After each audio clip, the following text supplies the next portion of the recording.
There was no crime. You know, it's high crimes and not with or. It's high crimes and misdemeanors.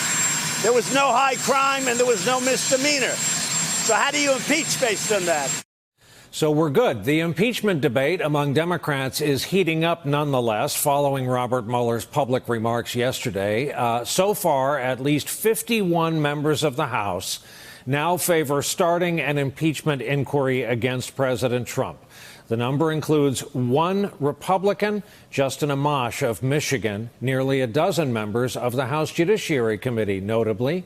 The New York Times reports today supporters of the inquiry argue they are not necessarily seeking to remove Trump from office. Quote, opening investigation, they say, could increase Democratic chances of winning court orders to require compliance with House subpoenas. But others are wary, saying it would be politically risky. Impeachment implies an effort to remove the president from office, and Mr. Trump is primed to try to exploit any such effort politically.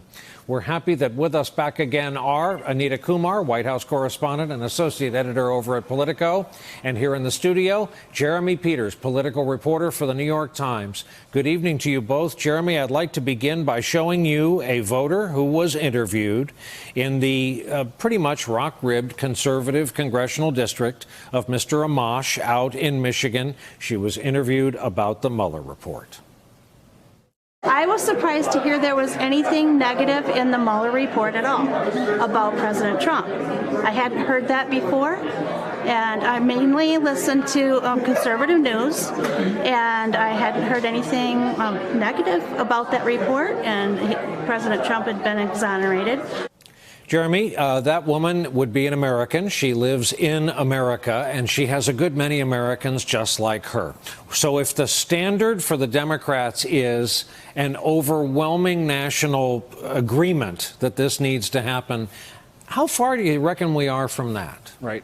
I would also add, not only is she an American, but she's probably a voter, too. So, oh, yeah. How do you, I mean, this is... Who cares enough to be at her local town hall? Exactly. There is nothing like this that has ever happened in American politics, American political history before, Brian. And by that, I mean, we have not had a major national trauma like an impeachment proceeding unfold in this new media culture, where you have this twin phenomena of a president who is singularly able to drive and shift the narrative of the news cycle, unlike anyone who has ever held the office before, and a news media apparatus that is loyal to him, that will defend whatever he does. And that really, I think, changes the equation in terms of how Americans look at an impeachment, whether they see it as valid even. And I often think to myself as like a thought exercise of just to illustrate just how much things have changed.